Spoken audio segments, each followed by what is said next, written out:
आप सुन रहे हैं जगत गुरु तत्वदर्शी संत रामपाल जी महाराज द्वारा लिखित पुस्तक जीने की राह का पेज नंबर 167 धर्मबोध पृष्ठ 183 का सारांश।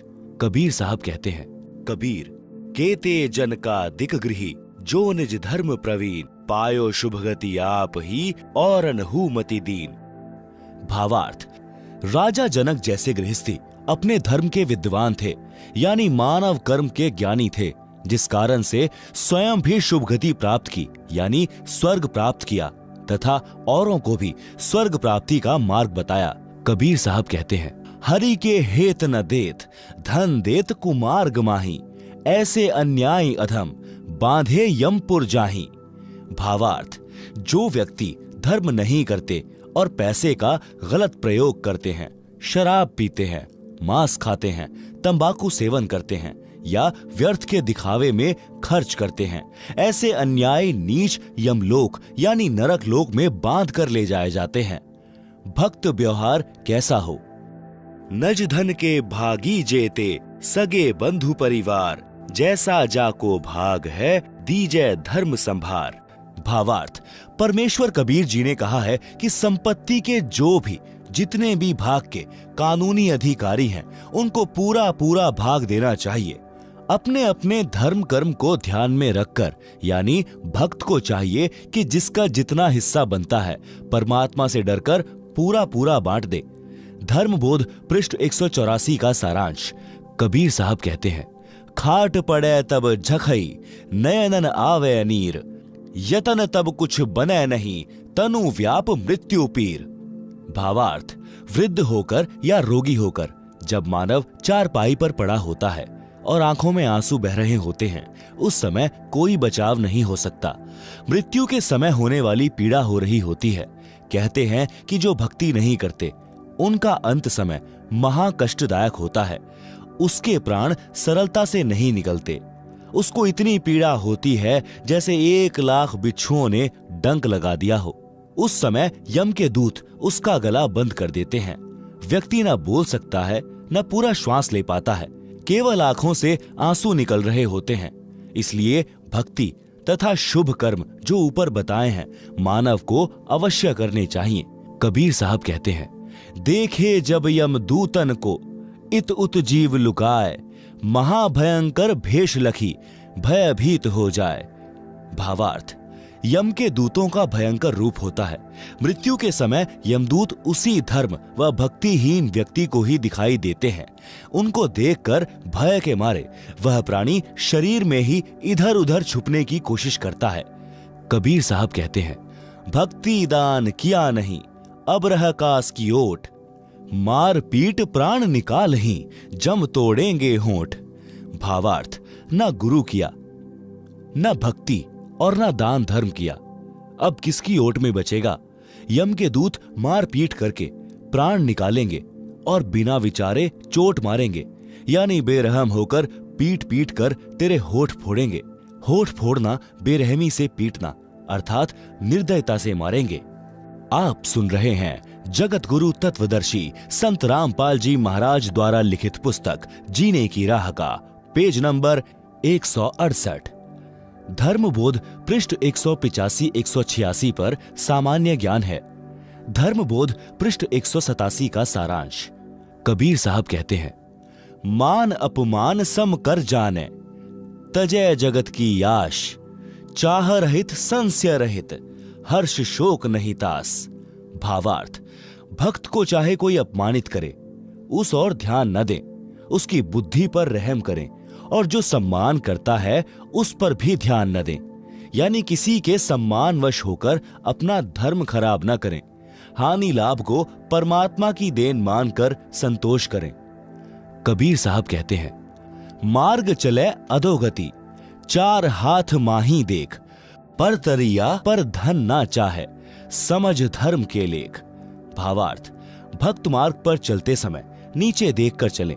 भक्त की दृष्टि चलते समय 4 हाथ यानी 6 फुट दूर सामने रहनी चाहिए। धर्म कर्म के ज्ञान का विचार करके पर स्त्री तथा पर धन को देखकर दोष दृष्टि न करें। कबीर साहब कहते हैं, पात्र कुपात्र विचार कर, भिक्षा दान जो लेत, नीच अकर्मी सूम का, दान महा दुख देत। भावार्थ, संत यानी गुरु को अपने शिष्य के अतिरिक्त दान भिक्षा नहीं लेनी चाहिए। कुकर्मी तथा अधर्मी का धन बहुत दुखी करता है। पृष्ठ 188 पर सामान्य ज्ञान है। धर्मबोध पृष्ठ 189 पर कबीर साहब कहते हैं, इंद्रिय तत्व प्रकृति से आत्म जान पार, जाप एक पल नहीं छूटे, टूट न पावे तार।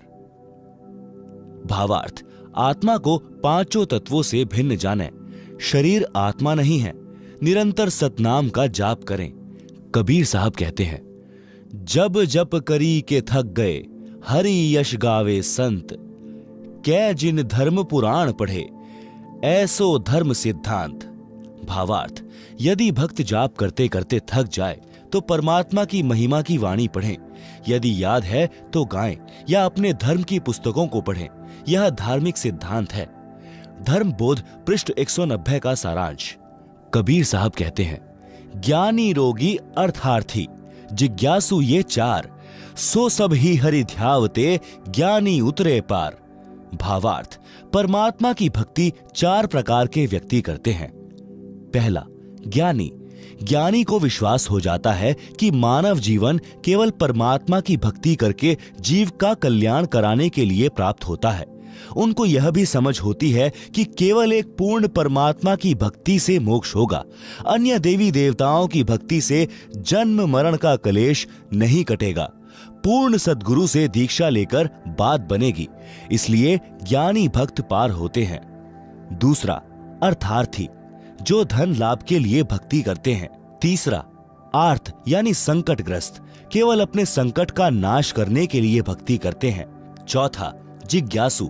जिज्ञासु परमात्मा का ज्ञान अधूरा समझते हैं और वक्ता बनकर महिमा की भूख में जीवन नाश कर जाते हैं। यही प्रमाण गीता अध्याय 7 श्लोक 16-17 में भी है।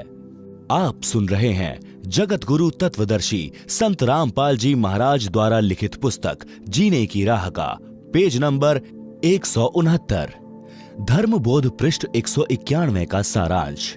कबीर साहब कहते हैं, क्षमा समान न तप, सुख नहीं संतोष समान, तृष्णा समान नहीं व्याधि कोई, धर्म न दया समान। भावार्थ, परमेश्वर कबीर जी ने कहा है कि क्षमा करना बहुत बड़ा तप है। इसके समान तप नहीं है। संतोष के तुल्य कोई सुख नहीं है। किसी वस्तु की प्राप्ति की इच्छा के समान कोई आपदा नहीं है और दया के समान धर्म नहीं है। कबीर साहब कहते हैं, योग यानी भक्ति के अंग 5 हैं। संयम मनन एकांत, विषय त्याग नाम रटन, होए मोक्ष निश्चिंत। भावार्थ, भक्ति के 4 आवश्यक पहलू हैं। संयम यानी प्रत्येक कार्य में संयम बरतना चाहिए। धन संग्रह करने में, बोलने में, खाने पीने में, विषय भोगों में संयम रखें, यानी भक्त को कम बोलना चाहिए। विषय विकारों का त्याग करना चाहिए। परमात्मा का भजन तथा परमात्मा की वाणी प्रवचनों का मनन करना अनिवार्य है। ऐसे साधना तथा मर्यादा पालन करने से मोक्ष निश्चित प्राप्त होता है। पूर्ण परमात्मा भक्त की आयु भी बढ़ा देता है। ऋग्वेद मंडल 10 सूक्त 161 मंत्र 2 में कहा है कि पूर्ण प्रभु अपने भक्त का रोग समाप्त कर देता है। यदि रोगी की आयु शेष नहीं, वह मृत्यु देवता के पास जाने वाला हो, तो भी परमात्मा उसको स्वस्थ करके 100 वर्ष यानी 100 वर्ष तक जीवन दे देता है। उसकी आयु वृद्धि कर देता है। पढ़ें कबीर सागर के अध्याय गरुड़ बोध से प्रमाण। अध्याय गरुड़ बोध का सारांश। कबीर सागर में 11वां अध्याय गरुड़ बोध पृष्ठ 65-625 पर है। परमेश्वर कबीर जी ने धर्मदास जी को बताया कि मैंने विष्णु जी के वाहन पक्षी राज गरुड़ जी को उपदेश दिया। उसको सृष्टि रचना सुनाई। अमर लोक की कथा सत्य पुरुष की महिमा सुनकर गरुड़ देव अचंभित हुआ। अपने कानों पर विश्वास नहीं कर रहे थे। मन मन में विचार कर रहे थे कि मैं आज यह क्या सुन रहा हूँ। मैं कोई स्वप्न तो नहीं देख रहा हूँ। आप सुन रहे हैं जगत गुरु तत्वदर्शी संत रामपाल जी महाराज द्वारा लिखित पुस्तक जीने की राह का पेज नंबर 170। मैं किसी अन्य देश में तो नहीं चला गया हूँ। जो देश और परमात्मा मैंने सुना है वह जैसे मेरे सामने चलचित्र रूप में चल रहा है। जब गरुड़ देव इन ख्यालों में खोए थे तब मैंने कहा, हे पक्षीराज, क्या मेरी बातों को झूठ माना है? चुप हो गए हो। प्रश्न करो, यदि कोई शंका है तो समाधान कराओ। यदि आपको मेरी वाणी से दुख हुआ है तो क्षमा करो। मेरे इन वचनों को सुनकर खगेश की आंखें भर आई और बोले कि हे देव, आप कौन हैं? आपका उद्देश्य क्या है? इतनी कड़वी सच्चाई बताई है जो हजम नहीं हो पा रही है, जो आपने अमर लोक में अमर परमेश्वर बताया है। यदि यह सत्य है तो हमें धोखे में रखा गया है। यदि यह बात असत्य है तो आप निंदा के पात्र हैं, अपराधी हैं। यदि सत्य है तो गरुड़ आपका दास खास है। परमेश्वर कबीर जी ने धर्मदास जी को बताया कि मैंने कहा, हे गरुड़ देव, जो शंका आपको हुई है यह स्वाभाविक है, परंतु आपने संयम से काम लिया है। यह आपकी महानता है। परंतु मैं जो आपको अमर पुरुष तथा सत्य लोक की जानकारी दे रहा हूँ वह परम सत्य है। मेरा नाम कबीर है। मैं उसी अमर लोक का निवासी हूँ। आपको काल ब्रह्म ने भ्रमित कर रखा है। यह ज्ञान ब्रह्मा, विष्णु तथा शिव जी को भी नहीं है। आप विचार करो गरुड़ जी, जीव का जन्म होता है, आनंद से रहने लगता है, परिवार विस्तार होता है, उसके पालन पोषण में सांसारिक परंपराओं का निर्वाह करते करते वृद्ध हो जाता है। जिस परिवार को देख देख कर अपने को धन्य मानता है, उसी परिवार को त्याग कर संसार छोड़कर मजबूरन जाना पड़ता है। स्वयं भी रो रहा है, अंतिम श्वास गिन रहा है, परिवार भी दुखी है। यह क्या रीति है? क्या यह उचित है? गरुड़ देव बोले, हे कबीर देव, यह तो संसार का विधान है। जन्मा है तो मरना भी है। परमेश्वर जी ने कहा कि क्या कोई मरना चाहता है? क्या कोई वृद्धावस्था पसंद करता है? गरुड़ देव का उत्तर, नहीं। परमेश्वर कबीर जी ने कहा कि यदि ऐसा हो कि न वृद्ध अवस्था हो न मृत्यु तो कैसा लगे? गरुड़ देव जी ने कहा कि कहना ही क्या, ऐसा हो जाए तो आनंद हो जाए। परंतु यह तो ख्वाबी ख्याल यानी स्वप्न विचार जैसा है। हे धर्मदास, मैंने कहा कि वेदों तथा पुराणों को आप क्या मानते हो, सत्य या असत्य? गरुड़ देव जी ने कहा, परम सत्य।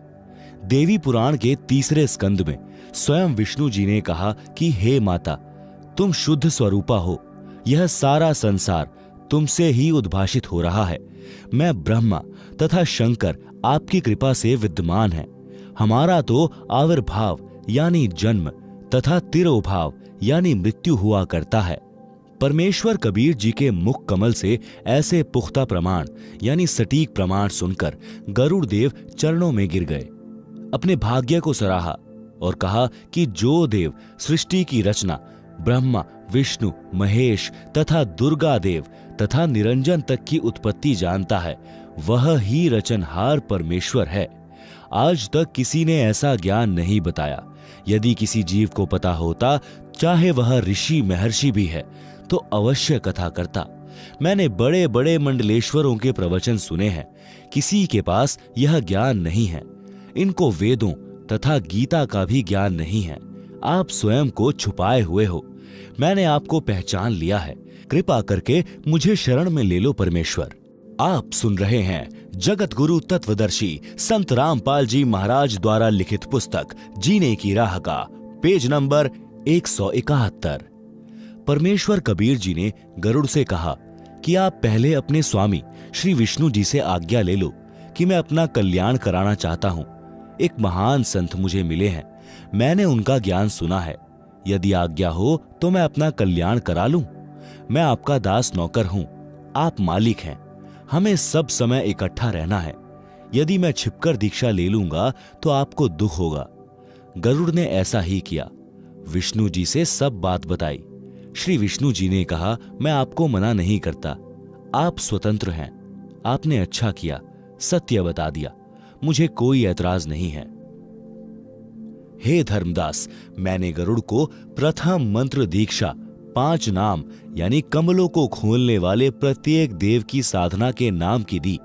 गरुड़ देव ने कहा कि हे गुरुदेव, यह मंत्र तो इन्हीं देवताओं के हैं, अमर पुरुष का मंत्र तो नहीं है।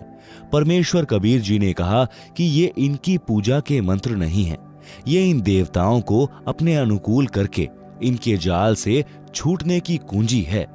इनके वशीकरण मंत्र हैं। जैसे भैंसे को आकर्षित करने के लिए यदि उसको भैंसा भैंसा करते हैं तो वह आवाज करने वाले की ओर देखता तक नहीं। जब उसका वशीकरण नाम पुकारा जाता है, हुर्र हुर्र, तो वह तुरंत प्रभाव से सक्रिय हो जाता है। आवाज करने वाले की ओर दौड़ा आता है। आवाज करने वाला व्यक्ति उससे अपनी भैंस को गर्भ धारण करवाता है। इसी प्रकार आप यदि श्री विष्णु जी के अन्य किसी नाम का जाप करते रहें, वे ध्यान नहीं देते। जब आप इस मंत्र का जाप करोगे तो विष्णु देव जी तुरंत प्रभावित होकर साधक की सहायता करते हैं। ये देवता तीनों लोकों, पृथ्वी, स्वर्ग तथा पाताल के प्रधान देवता हैं। ये केवल संस्कार कर्म लिखा ही दे सकते हैं। इस मंत्र के जाप से हमारे पुण्य अधिक तथा भक्ति धन अधिक संग्रहित हो जाता है। उसके प्रतिफल में ये देवता साधक की सहायता करते हैं। इस प्रकार इनकी साधना तथा पूजा का अंतर समझना है। जैसे अपने को आम खाने हैं तो पहले मेहनत, मजदूरी, नौकरी करेंगे, धन मिलेगा तो आम खाने को मिलेगा। नौकरी पूजा नहीं होती, उस समय हमारा पूज्य आम होता है। पूज्य की प्राप्ति के लिए किया गया प्रयत्न नौकरी है। इसी प्रकार अपने पूज्य परमेश्वर कबीर जी हैं तथा अमर लोक है। उसके लिए हम श्री ब्रह्मा, श्री विष्णु, श्री शिव, श्री गणेश तथा श्री दुर्गा जी की मजदूरी करते हैं, साधना करते हैं, पूजा परमेश्वर की करते हैं। गरुड़ जी बड़े प्रसन्न हुए और इस अमृत ज्ञान की चर्चा हेतु श्री ब्रह्मा जी से मिले। उनको बताया कि मैंने एक महर्षि से अद्भुत ज्ञान सुना है, मुझे उनका ज्ञान सत्य लगा है। उन्होंने बताया कि आप यानी ब्रह्मा, विष्णु तथा शिव नाशवान हो, पूर्ण करतार नहीं हो। आप केवल भाग्य में लिखा ही दे सकते हो। आप किसी की आयु वृद्धि नहीं कर सकते हो। आप किसी के कर्म कम अधिक नहीं कर सकते। पूर्ण परमात्मा अन्य है, अमर लोक में रहता है। वह पाप कर्म काट देता है, वह मृत्यु को टाल देता है, आयु वृद्धि कर देता है। प्रमाण भी वेदों में बताया है। ऋग्वेद मंडल 10 सूक्त 161 मंत्र 2 में कहा है कि रोगी का रोग बढ़ गया है, वह मृत्यु को प्राप्त हो गया है, तो भी मैं उस भक्त को मृत्यु देवता से छुड़वा लाऊं, उसको नवजीवन प्रदान कर देता हूं, उसको पूर्ण आयु जीने के लिए देता हूं। आप सुन रहे हैं जगत गुरु तत्वदर्शी संत रामपाल जी महाराज द्वारा लिखित पुस्तक जीने की राह का पेज नंबर 172। ऋग्वेद मंडल 10 सूक्त 161 मंत्र 5 में कहा है कि हे पुनर्जन्म प्राप्त प्राणी, तू मेरी भक्ति करते रहना। यदि तेरी आंखें भी समाप्त हो जाएंगी तो तेरी आंखें स्वस्थ कर दूंगा, तेरे को मिलूंगा भी, यानी मैं तेरे को प्राप्त भी होऊंगा। ब्रह्मा जी को वेद मंत्र कंठस्थ हैं, तुरंत समझ गए, परंतु संसार में लोक वेद के आधार से ब्रह्मा जी अपने आप को प्रजापिता यानी सबकी उत्पत्ति कर्ता मान रहे थे। वेदों को कंठस्थ यानी याद कर लेना भिन्न बात है, वेद मंत्रों को समझना विशेष ज्ञान है। मान बड़ाई वश होकर ब्रह्मा जी ने कहा कि वेदों का ज्ञान मेरे अतिरिक्त विश्व में किसी को नहीं है। इन मंत्रों का अर्थ गलत लगाया है। कबीर परमेश्वर ने ऐसे व्यक्तियों के विषय में कहा है कि जान बूझ साची तजें, करें झूठ से नेह, ताकि संगत हे प्रभु स्वप्न में भी ना दे। शब्दार्थ, कबीर परमेश्वर जी ने कहा कि जो व्यक्ति प्रमाण आंखों देखकर भी झूठ को ही आधार मानता है, उस व्यक्ति से तो परमात्मा स्वप्न में भी ना मिलाना। वह इतना दुष्ट है, उससे ज्ञान चर्चा करना व्यर्थ है।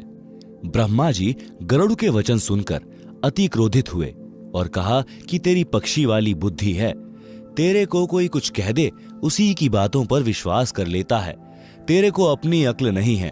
ब्रह्मा जी ने उसी समय विष्णु, महेश, इंद्र तथा सब देवताओं व ऋषियों को बुला लिया। सभा लग गई। ब्रह्मा जी ने उनको बुलाने का कारण बताया कि गरुड़ आज नई बात कर रहा है कि ब्रह्मा विष्णु महेश नाशवान है, पूर्ण परमात्मा कोई अन्य है, वह अमर लोक में रहता है, तुम करता नहीं हो। यह बात सुनकर श्री विष्णु जी तथा श्री शिव जी बहुत क्रोधित हुए और गरुड़ को ब्रह्म वाले उलाहने यानी दोष निकालकर बुरा भला कहना कहे। फिर सब ने मिलकर निर्णय लिया कि माता यानी दुर्गा जी से सत्य जानते हैं। सब मिलकर माता के पास गए। यही प्रश्न पूछा कि क्या हमारे यानी ब्रह्मा विष्णु तथा महेश से अन्य कोई पूर्ण प्रभु है? क्या हम नाशवान हैं? माता ने दो टूक जवाब दिया कि तुमको यह गलतफहमी यानी भ्रम कब से हो गया कि तुम अविनाशी तथा जगत के कर्ता हो।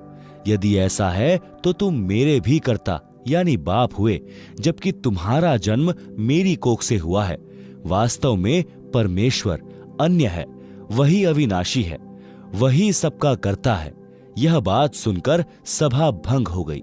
सब चले गए, परंतु ब्रह्मा विष्णु शिवजी के गले में यह सत्य नहीं उतर पा रहा था। उन्होंने गरुड़ को बुलाया। गरुड़ ने आकर प्रणाम किया, आदेश पाकर बैठ गया।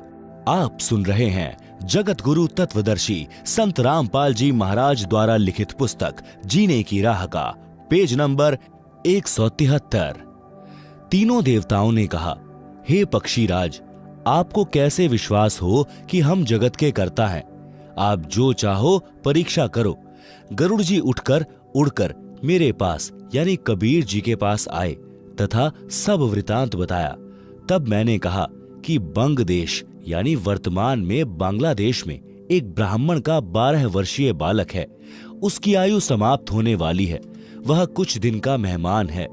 मैंने उस बालक को शरण में लेने के लिए ब्रह्मा विष्णु शिव की स्थिति बताई, जो गरुड़ तेरे को बताई है। उस बालक ने बहुत विवाद किया और मेरे ज्ञान को नहीं माना। तब मैंने उस बालक से कहा कि तेरी आयु 3 दिन शेष है। यदि तेरे ब्रह्मा विष्णु शिव समर्थ हैं तो अपनी रक्षा कराओ। मैं इतना कहकर अंतर्ध्यान हो गया।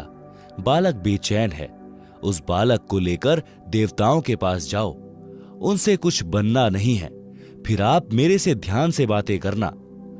मैं तेरे को आगे क्या करना है वह बताऊंगा। गरुड़ जी उस बालक को लेकर ब्रह्मा विष्णु शिव के पास गए।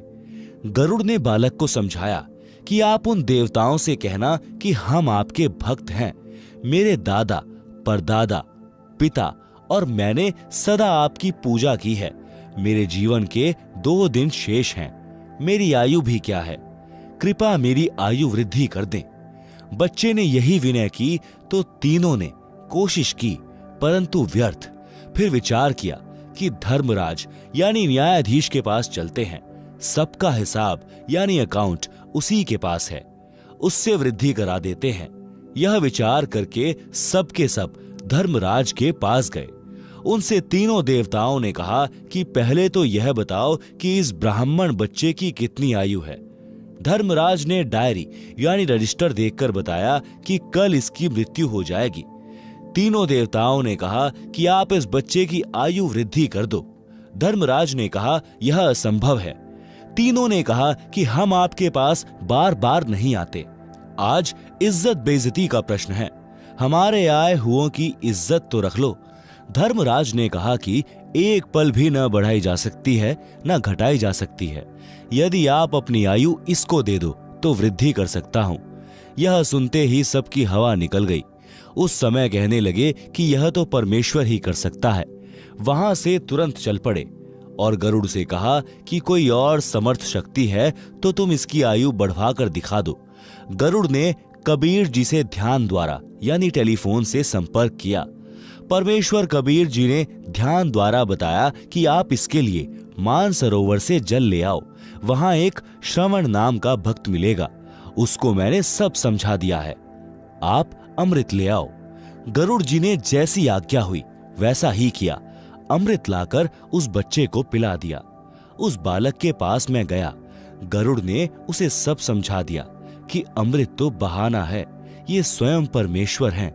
इन्होंने जल मंत्रित करके दिया था। बालक, तुम दीक्षा ले लो, इस अमृत से तो 10 दिन जीवित रहोगे। बालक ने मेरे से दीक्षा ली। जब बालक 15 दिन तक नहीं मरा तो गरुड़ ने तीनों ब्रह्मा, विष्णु तथा शिवजी को बताया कि वह बालक जीवित है। मेरे गुरु जी से दीक्षा ले ली है। उन्होंने उस बच्चे को पूर्ण आयु जीने का आशीर्वाद दे दिया है। ब्रह्मा, विष्णु, महेश तीनों फिर धर्मराज के पास गए। साथ में गरुड़ भी गया। तीनों देवताओं ने धर्मराज से पूछा कि वह बालक कैसे जीवित है, उसको मर जाना चाहिए था। धर्मराज ने उसका खाता देखा तो उसकी आयु लंबी लिखी थी। धर्मराज ने कहा कि यह ऊपर से ही होता है, यह तो कभी कभी होता है। उस परमेश्वर की लीला को कौन जान सकता है। तीनों देवताओं को आश्चर्य हुआ, परंतु मान बढ़ाई के कारण प्रत्यक्ष देखकर भी सत्य को माना नहीं, अपना अहम भाव नहीं त्यागा। गरुड़ को विश्वास अटल हो गया। कबीर साहब कहते हैं, राज तजना सहज है, सहज त्रिया का नेह, मान बढ़ाई ईर्ष्या, दुर्लभ तजना ये है। आप सुन रहे हैं जगत गुरु तत्वदर्शी संत रामपाल जी महाराज द्वारा लिखित पुस्तक जीने की राह का पेज नंबर 174। शब्दार्थ। अध्यात्म ज्ञान के अभाव के कारण मानव को कुछ असाध्य बुराई घेर लेती है, जैसे मान बढ़ाई, ईर्ष्या। मान बढ़ाई का अर्थ है पद या धन के अहंकार के कारण सम्मानित व्यक्ति। ये दोनों यानी सम्मान के कारण बड़प्पन यानी मान बढ़ाई तथा ईर्ष्या ऐसी बुराई है, इनके अभिमान में अंधा होकर इन्हें नहीं छोड़ता। राज त्याग सकता है, स्त्री को त्याग सकता है, परंतु इन दोनों को त्यागना कठिन है। इस गरुड़ बोध के अंत में वासुकी नाग कन्या वाला प्रकरण गलत तरीके से लिखा है। इसमें गरुड़ को गुरु पद का चित्रार्थ कर रखा है। वह ऐसा नहीं है। जो भी किया परमेश्वर कबीर जी ने किया है। अब पढ़ें कुछ अमृतवाणी गरुड़ बोध से। धर्मदास वचन। धर्मदास बीनती करे, सुनहु जगत आधार, गरुड़ बोध भेद सब, अब कहो तत्व विचार। शब्दार्थ। धर्मदास जी ने परमेश्वर कबीर जी से गरुड़ देव जी के बारे में ज्ञान जानने की इच्छा से निवेदन किया कि हे संसार के धारण करने वाले परमात्मा, मुझे गरुड़ देव पक्षी के विषय में यथार्थ ज्ञान बताने की कृपा करें। सतगुरु वचन, कबीर वचन। प्रथम गरुड़ सो भेंट जब भयऊं, सत साहब मैं बोल सुनाऊं, धर्मदास सुनो कहू बुझाई, जेहि विधि गरुड़ को समझाई। शब्दार्थ। कबीर परमेश्वर जी ने धर्मदास जी को बताया कि जब मैं प्रथम बार गरुड़ से मिला तो मैंने सत साहेब बोला, हे धर्मदास सुनो, जिस प्रकार गरुड़ को समझाया वही विधि बताता हूं। गरुड़ वचन। सुना बचन सत साहब जब ही, गरुड़ प्रणाम किया तब ही, शीश निवाय तिन पूछा चाहिए, हो तुम कौन कहां से आए।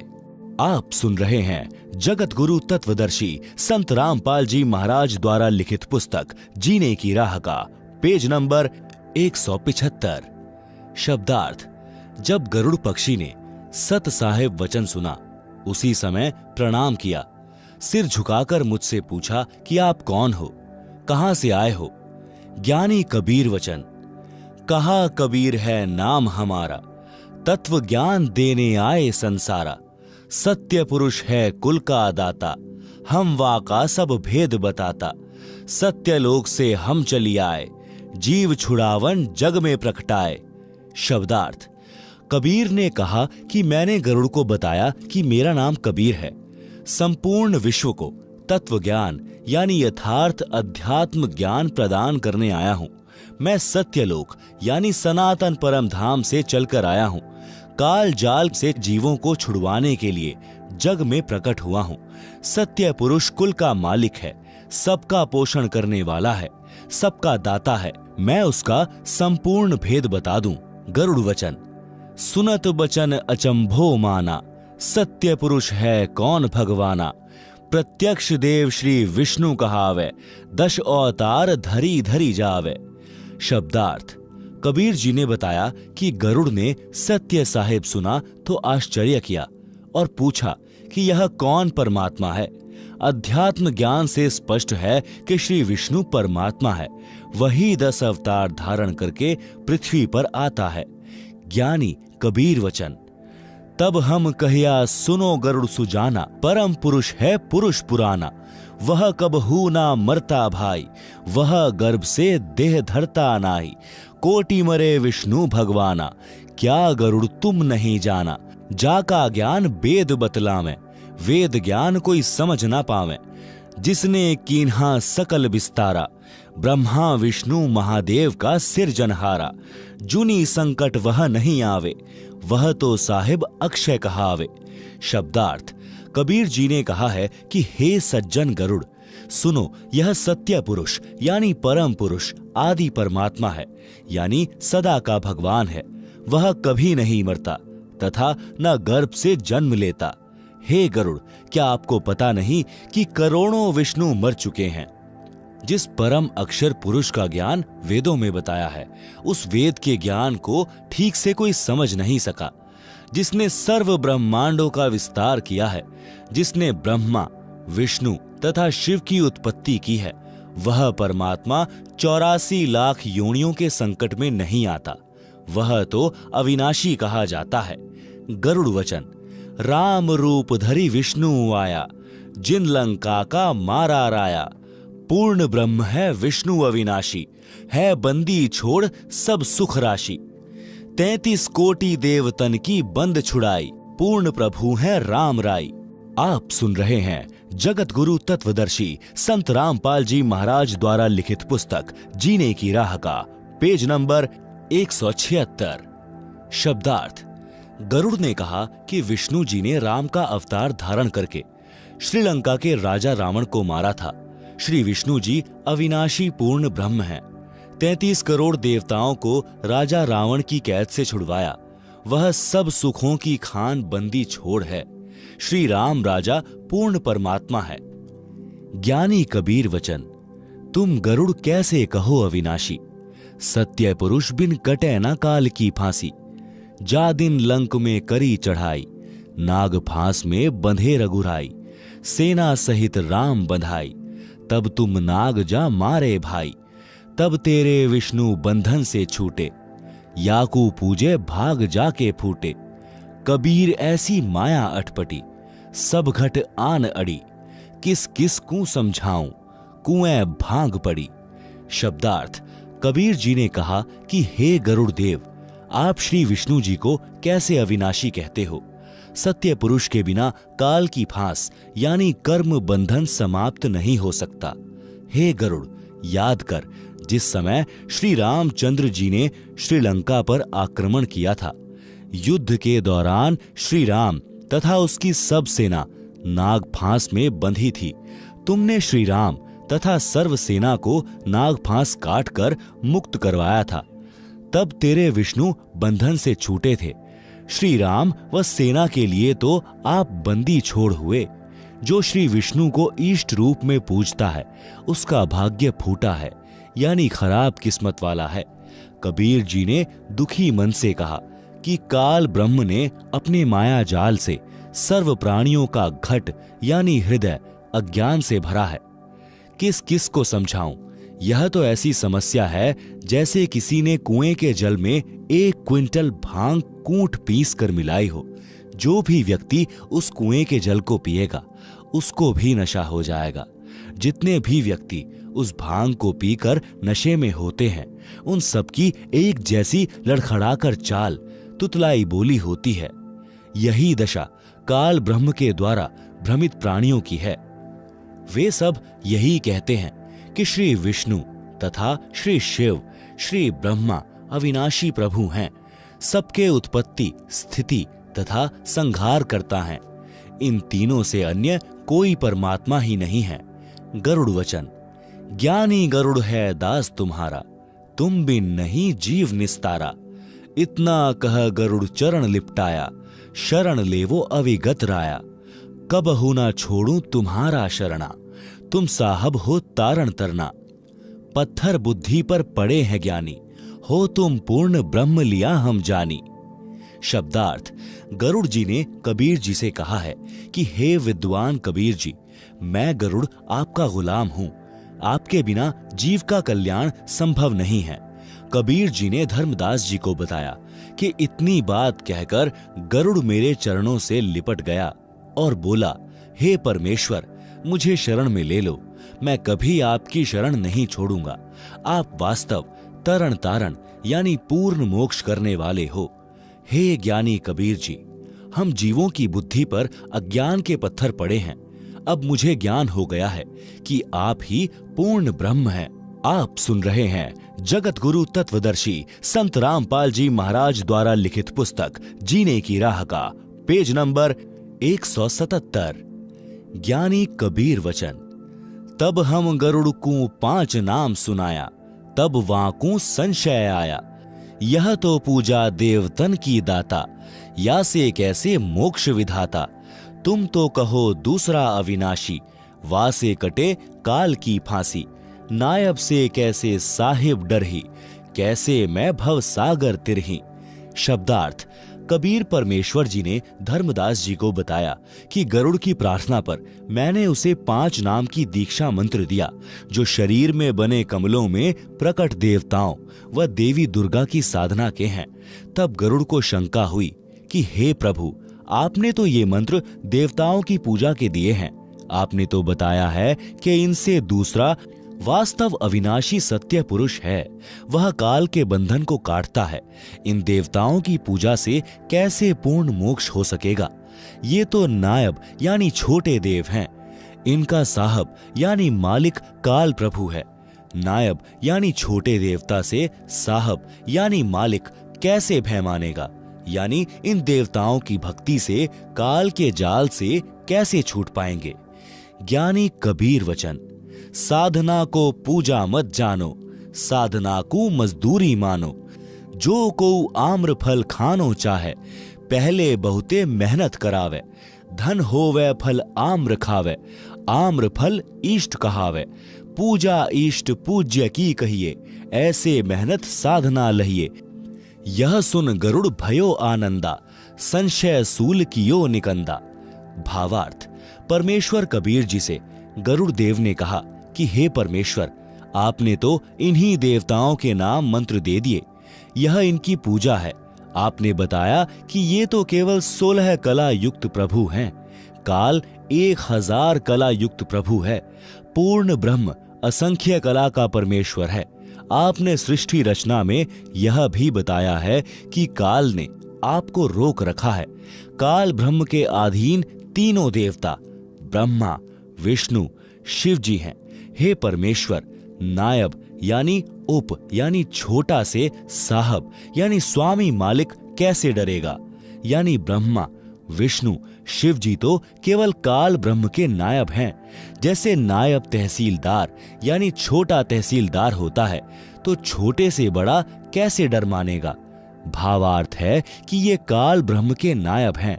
आपने इनकी भक्ति बताई है, इनके मंत्र जाप दिए हैं। ये नायब अपने साहब यानी काल ब्रह्म से हमें कैसे छुड़वा सकेंगे। तब परमेश्वर कबीर जी ने पूजा तथा साधना में भेद बताया कि यदि किसी को आम्र फल यानी आम का फल खाने की इच्छा हुई है, तो आम फल उसका पूज्य है। उस पूज्य वस्तु को प्राप्त करने के लिए किया गया प्रयत्न साधना कही जाती है। जैसे धन कमाने के लिए मेहनत करनी पड़ती है, उस धन से आम मोल लेकर खाया जाता है। इसी प्रकार पूर्ण परमात्मा हमारा इष्ट देव यानी पूज्य देव है। जो देवताओं के मंत्र का जाप मेहनत यानी मजदूरी है। जो नाम जाप की कमाई रूपी भक्ति धन मिलेगा, उसको काल ब्रह्म में छोड़कर कर्ज मुक्त होकर अपने इष्ट यानी पूज्य देव कबीर देव यानी कबीर देव को प्राप्त करेंगे। यह बात सुनकर गरुड़ जी अति प्रसन्न हुए तथा गुरु के पूर्ण गुरु होने का भी साक्ष्य मिला कि पूर्ण गुरु ही शंका का समाधान कर सकता है, और दीक्षा प्राप्ति की। गरुड़ को त्रेता युग में शरण में लिया था। श्री विष्णु जी का वाहन होने के कारण तथा बार बार उनकी महिमा सुनने के कारण तथा कुछ चमत्कार श्री विष्णु जी के देखकर गरुड़ जी की आस्था गुरु जी में कम हो गई, परंतु गुरु द्रोही नहीं हुआ। फिर किसी जन्म में मानव शरीर प्राप्त करेगा, तब परमेश्वर कबीर जी गरुड़ जी की आत्मा को शरण में लेकर मुक्त करेंगे। दीक्षा के पश्चात गरुड़ जी ने ब्रह्मा, विष्णु तथा शिव जी से ज्ञान चर्चा करने का विचार किया। गरुड़ जी चलकर ब्रह्मा जी के पास गए, उनसे ज्ञान चर्चा की। आप सुन रहे हैं जगत गुरु तत्वदर्शी संत रामपाल जी महाराज द्वारा लिखित पुस्तक जीने की राह का पेज नंबर 178। गरुड़ वचन ब्रह्मा के प्रति। ब्रह्मा कहा, तुम कैसे आए? कहो गरुड़ मोहे अर्थाए। तब हम कहा, सुनो निरंजन पूता, आया तुम्हें जगावन सूता। जन्म मरण एक झंझट भारी, पूर्ण मोक्ष कराओ त्रिपुरारी। शब्दार्थ: परमेश्वर कबीर जी से दीक्षा लेने के पश्चात तथा संसार की उत्पत्ति की कथा सुनकर गरुड़ जी को पूर्ण विश्वास हो गया कि जो ज्ञान पुराणों व वेदों में है वह ज्ञान कबीर जी के ज्ञान से मिलता है, तो जो अन्य ज्ञान है वह गलत नहीं हो सकता। सृष्टि की उत्पत्ति का ज्ञान उत्पत्ति करता यानी परमेश्वर के बिना कोई नहीं बता सकता। यह ऋषि नहीं परमेश्वर हैं। यह विचार करके गरुड़ जी श्री ब्रह्मा जी के लोक में गए, क्योंकि ब्रह्मा जी को वेदों का ज्ञाता माना जाता है। ब्रह्मा ने गरुड़ से आने का कारण जानना चाहा कि बताओ गरुड़, कैसे आना हुआ। गरुड़ ने कारण बताते हुए कहा कि हे ज्योति निरंजन के पुत्र यानी ब्रह्मा, सुनो मेरे आने का कारण। मैं आप जी को अज्ञान अंधकार में सोए हुए को तत्व ज्ञान द्वारा जगाने यानी सतर्क करने आया हूं।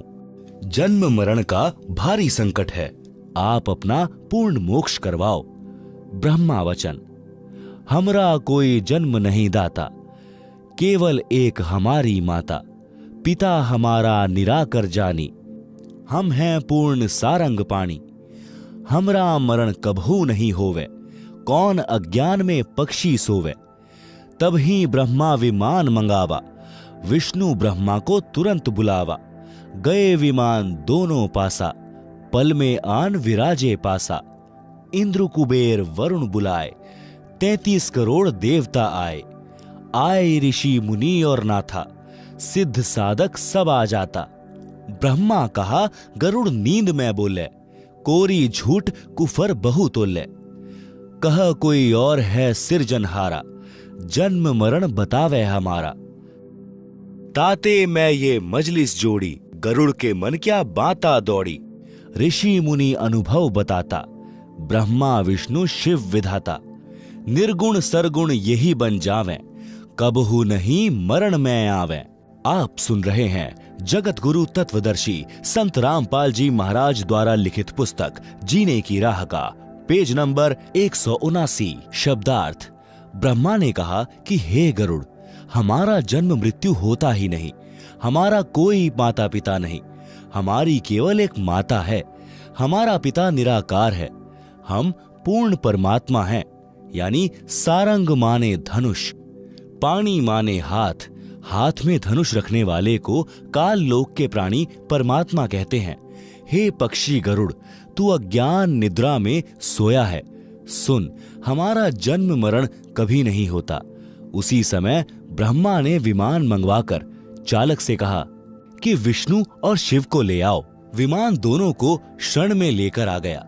इसके साथ साथ 33 करोड़ देवता तथा देवताओं के राजा इंद्र तथा धन के देवता कुबेर, जल के देवता वरुण भी बुलाए। 88,000 ऋषिजन, 9 नाथ, 84 सिद्ध, सबको बुलाया गया। पूरी सभा लग गई। ब्रह्मा ने कहा कि गरुड़ ऐसी बातें कर रहा है जैसे कोई नींद में बड़बड़ाता है। सब झूठ कह रहा है कि तुम ब्रह्मा, विष्णु तथा शिव का जन्म मृत्यु होता है। तुमसे अन्य कोई सृष्टि की रचना करने वाला परमात्मा है।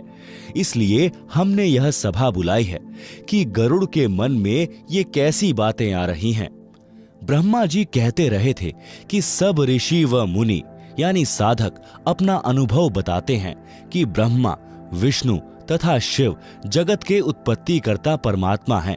ये ही निर्गुण तथा सगुण बनकर लीला करते हैं। इनकी कभी मृत्यु नहीं होती। विष्णु वचन। पक्षी राज यह क्या मन में आई, पाप लगे बना आलोचक भाई।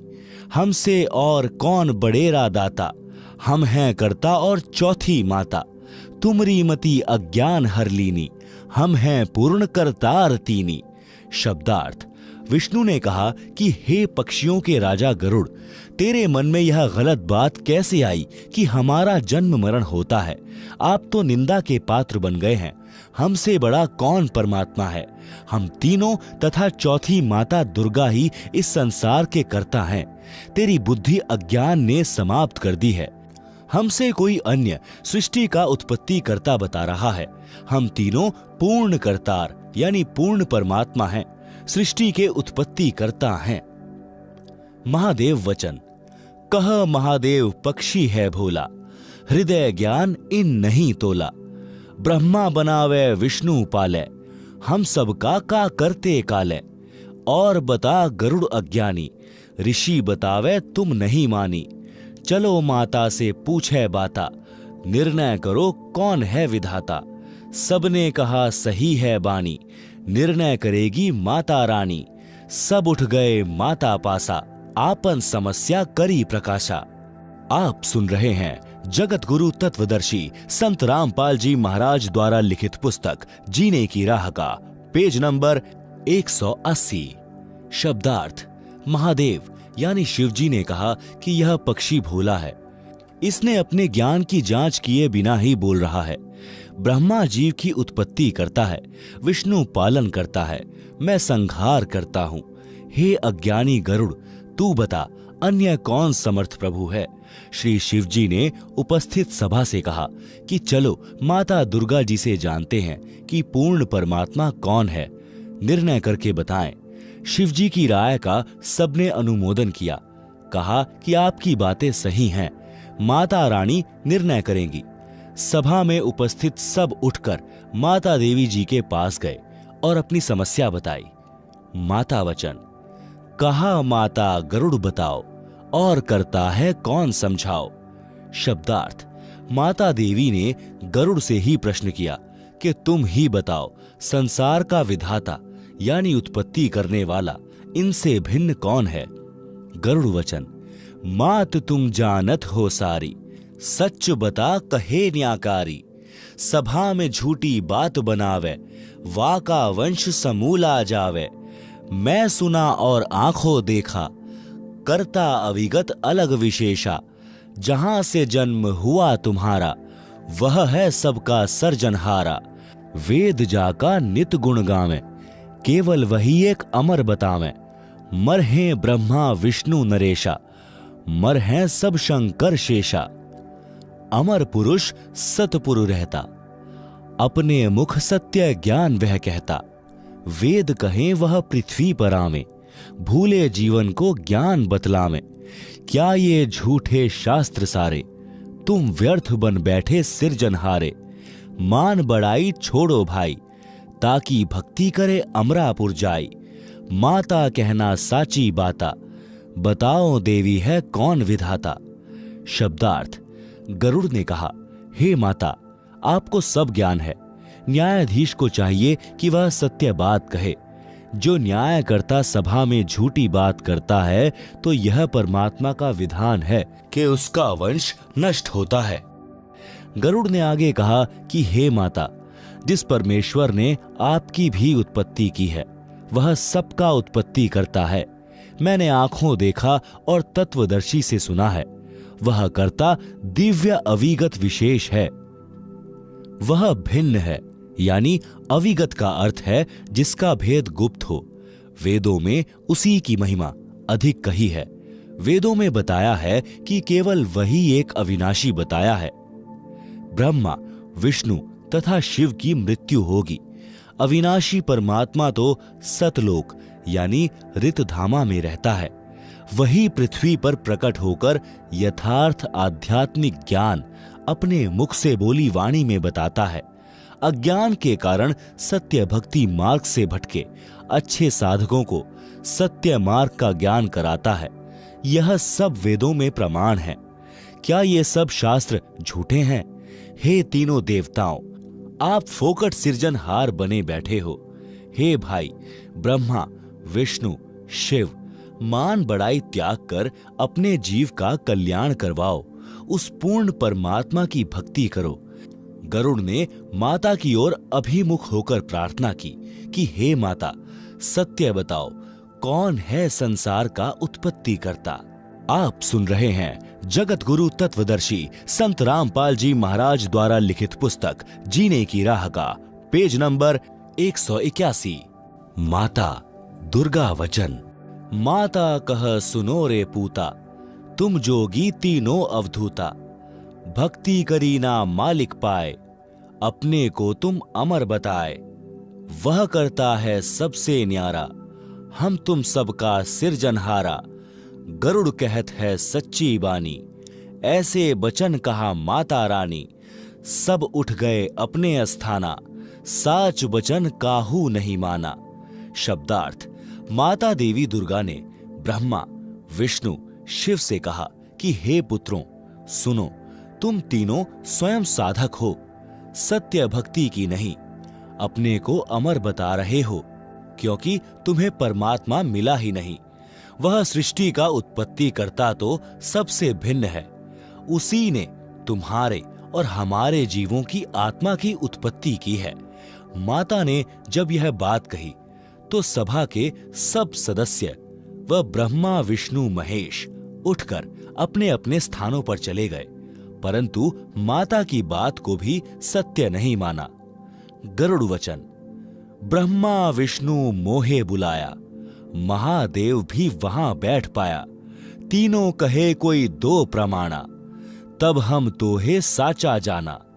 मैं कहा गूंगा गुड़ खावे, दूजे को स्वाद क्या बतलावे। मैं जात हूं सतगुरु पासा, ला प्रमाण करूं भ्रम विनाशा। त्रिदेव कहें लो परीक्षा हमारी, पूर्ण करें तेरी आशा सारी। हम ही मारे हम ही बचावें, हम रहत सदा निर्दावें। गरुड़ कहा हम करें परीक्षा, तुम पूर्ण तो लूं तुम्हारी दीक्षा। उड़ा वहां से गुरु पासे आया, सब वृतांत कह सुनाया। शब्दार्थ। गरुड़ जी को श्री ब्रह्मा जी, श्री विष्णु जी तथा श्री शिव जी ने अपने पास श्री विष्णु लोक में बुलाया और कहा कि हे गरुड़, तुम कोई प्रमाण दो कि हमसे ऊपर कोई समर्थ शक्ति है, कोई अनुभव बताओ, तब हम आपकी बात को सत्य मानेंगे। गरुड़ जी ने उत्तर दिया कि जैसे गूंगा व्यक्ति गुड़ खाकर अन्य को उसका स्वाद नहीं बता सकता, वह उसका आनंद स्वयं ही महसूस करता है, प्रसन्न चित्त दिखाई देता है।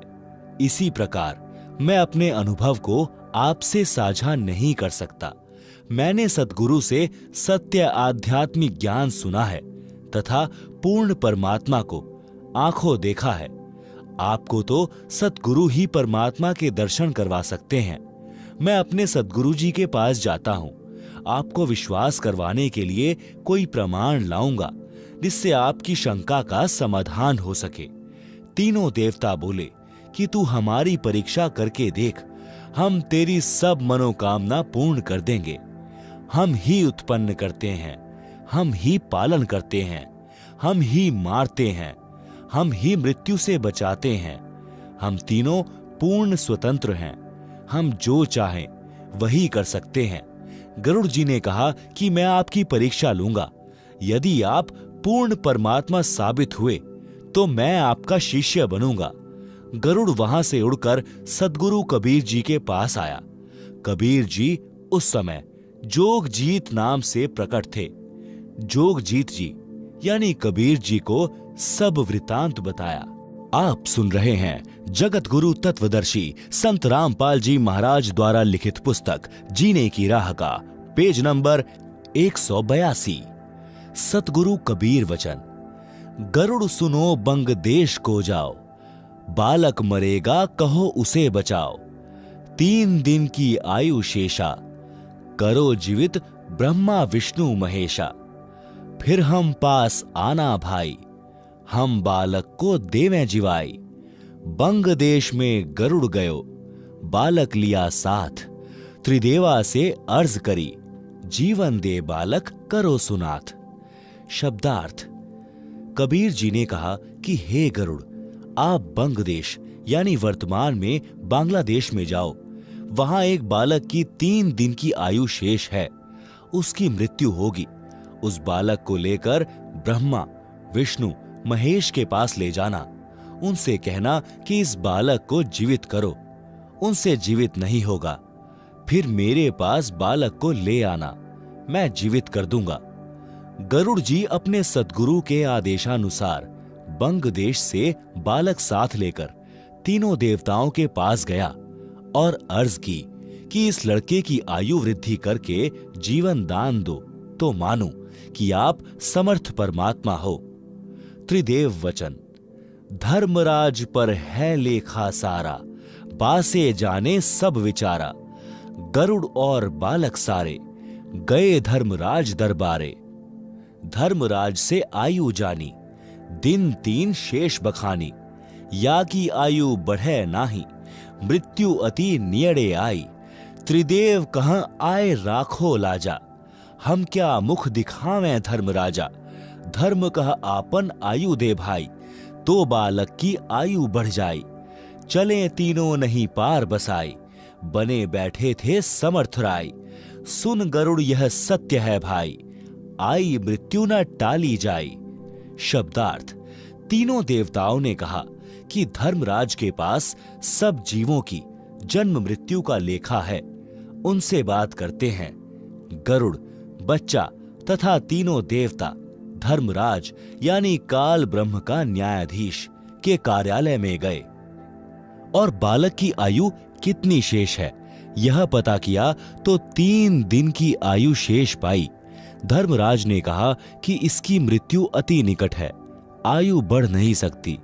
तीनों देवताओं ने धर्मराज से कहा कि हे धर्मराज, हम आपके दरबार में आए हैं, हमारी इज्जत रखो, इस बालक की आयु वृद्धि कर दो। इस संसार में कैसे इज्जत पाएंगे? धर्मराज ने कहा कि आप में से कोई भी अपनी आयु दो तो आपकी मृत्यु हो जाएगी, बालक की आयु बढ़ जाएगी। गरुड़ ने बताया कि यह बात सुनकर तीनों उठकर चले गए, जो स्वयंभू समर्थ बने बैठे थे। तीनों यह कहते हुए चले गए कि हे गरुड़, यह सत्य है कि जिसकी मृत्यु आ जाती है उसे टाला नहीं जा सकता। आप सुन रहे हैं जगत गुरु तत्वदर्शी संत रामपाल जी महाराज द्वारा लिखित पुस्तक जीने की राह का पेज नंबर 183। गरुड़ वचन। समर्थ में गुण ऐसा बताया, आयु बढ़ावे और अमर करवाया। अब मैं जाऊं समर्थ पासा, बालक बचने की पूरी आशा। गया गरुड़ कबीर की शरणा, दया करो हो साहब जरना। शब्दार्थ। गरुड़ ने कहा कि समर्थ में यह शक्ति बताई है कि साधक की आयु वृद्धि करता है तथा जन्म मरण को सदा के लिए समाप्त करके अमर कर देता है।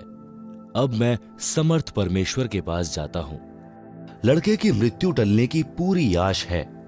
यह कहकर गरुड़ जी ने बालक को उसके घर छोड़ा और कबीर परमेश्वर के पास गया और कहा कि हे परमात्मा, बच्चे को जीवित करने की दया करो ताकि जनता को आपके सामर्थ्य पर विश्वास हो सके। कबीर साहब वचन। सुनो गरुड़ एक अमर बानी, यह अमृत ले बालक पिलानी। जीवे बालक उमर बढ़ जावे, जग बिचरे बालक निर्दावे। बालक लाना मेरे पासा, नाम दान कर काल विनाशा। जैसा कहा गरुड़ ने कीन्हा, बालक कूंजा अमृत दीना। ले बालक तुरंत ही आए, सतगुरु से दीक्षा पाए। आशीर्वाद दिया सतगुरु स्वामी, दया करी प्रभु अंतर्यामी। बदला धर्मराज का लेखा, ब्रह्मा विष्णु शिव आंखों देखा। गए फिर धर्मराज दरबारा, लेखा फिर दिखाऊं तुम्हारा। धर्मराज जब खाता खोला, अचर्ज देख मुख से बोला। परमेश्वर का ये खेल निराला, उसका क्या करत है काला। वो समर्थ राखन हारा, वाने लेख बदल दिया सारा। 100 वर्ष है बालक जीवे, भक्ति ज्ञान सुधारस पीवे, यह भी लेख इसी के माही। आंखों देखो झूठी नाही, देखा लेखा तीनों देवा, अचर्ज हुआ कहूं क्या भेवा। बोले ब्रह्मा विष्णु महेशा, परम पुरुष है कोई विशेषा। जो चाहे वह मालिक करसी, वाकी शरण फिर कैसी मरसी। पक्षी राज तुम साचे पाए, नाहक हम मगज पचाए। करो तुम जो मान मन तेरा, तुम्हारा गरुड़ भाग बड़ेरा। पूर्ण ब्रह्म अविनाशी दाता, सच में है कोई और विधाता। इतना कह गए अपने धामा, गरुड़ और बालक करी प्रणामा। भक्ति करी बालक चितलाई, गरुड़ अरु बालक भय गुरु भाई। धर्मरास यह गरुड़ को बोधा, एक एक वचन कहा मैं सोधा। शब्दार्थ: कबीर परमेश्वर जी ने अपने करण मंडल यानी लोटे से कुछ जल गरुड़ को दिया और कहा कि यह अमृत जल है, इसे लड़के को पिला दो। इसको पीने से उसकी इच्छा दीक्षा लेने की बनेगी, काल का दबाव हट जाएगा। फिर उस लड़के को मेरे पास लाकर दीक्षा दिलाना। आप सुन रहे हैं जगत गुरु तत्वदर्शी संत रामपाल जी महाराज द्वारा लिखित पुस्तक जीने की राह का पेज नंबर 184। उसका आने वाला काल यानी मृत्यु समाप्त हो जाएगा। सद्गुरु के आदेश का पालन गरुड़ ने किया, लड़के को अमृत पिलाया, उससे उसकी प्रबल इच्छा दीक्षा लेने की बनी। गरुड़ बच्चे को सद्गुरु जी के पास लाया और दीक्षा दिलाई। परमात्मा ने बालक को आशीर्वाद देकर कृतार्थ किया। उसी समय धर्मराज जी का लेखा बदल गया। इसको तीनों देवताओं ने धर्मराज के दरबार में जाकर अपनी आंखों देखा। धर्मराज ने उसे पढ़कर सुनाया व दिखाया, जिसमें लिखा था कि यह मनुष्य शरीरधारी जीव अब 100 वर्ष तक जीवित रहेगा तथा भक्ति भी करेगा। यह पूर्ण परमात्मा की ओर से आयु वृद्धि की गई है। धर्मराज ने पढ़ा तथा ब्रह्मा विष्णु शिव ने आंखों देखा। यह देखकर उनको आश्चर्य हुआ कि यह कैसे हुआ। धर्मराज ने भी देखकर आश्चर्य किया और कहा कि परमेश्वर की यह अद्भुत लीला है। उसका काल यानी काल ब्रह्म क्या कर सकता है। काल ब्रह्म द्वारा निर्धारित मृत्यु समय परमेश्वर के आदेश से समाप्त हो जाता है। वह अन्य समर्थ जीव का रक्षक है। उसने मेरी किताब में सब पुराने लेख बदल दिए। यह बच्चा 100 वर्ष तक जीवित रहेगा तथा भक्ति भी करेगा। यह भी इसी में लिखा है। मैं झूठ नहीं कह रहा हूं, आप स्वयं देख लो। आंखों देखकर ब्रह्मा जी, विष्णु जी तथा शिव जी ने कहा कि यह आश्चर्य की बात है। वास्तव में कोई परम पुरुष अन्य है। वह जो चाहे सो कर सकता है। जो उसकी शरण में चला गया वह कैसे मर सकता है। हे पक्षियों के राजा गरुड़, तुम्हारी बात सत्य पाई। हमने तो व्यर्थ में आपसे वाद विवाद किया। तुम करो जो तेरे मन माने। हे गरुड़, तुम्हारा भाग्य अच्छा है। इतनी बात कहकर तीनों अपने अपने धाम को चले गए। गरुड़ तथा लड़के ने उनको तथा धर्मराज को प्रणाम किया। कबीर जी ने धर्मराज को बताया कि इस प्रकार वह लड़का तथा गरुड़ दोनों गुरु भाई बने। हे धर्मदास, यह है गरुड़ को शरण में लेने की कथा यानी गरुड़ बोध। श्री हनुमान जी के गुरु कौन थे? आप जी पढ़ें कबीर सागर से अध्याय हनुमान बोध का सारांश। अध्याय हनुमान बोध का सारांश कबीर सागर के पृष्ठ 113 पर 12वां अध्याय हनुमान बोध है। कबीर सागर के इस अध्याय में पवन सुत हनुमान जी को शरण में लेने का प्रकरण है। धर्मदास जी ने प्रश्न किया कि हे परमेश्वर, कबीर बंदी छोड़ जी, क्या आप अच्छी आत्मा पवन पुत्र हनुमान जी को भी मिले हो? उत्तर परमेश्वर कबीर जी का हाँ। प्रश्न धर्मदास जी का, हे प्रभु, क्या उन्होंने भी आपके ज्ञान को स्वीकारा? वे तो मेरे की तरह श्री राम उर्फ विष्णु जी में अटूट श्रद्धा रखते थे। उनको आपकी शरण में लेना तो सूर्य पश्चिम से उदय करने के समान है।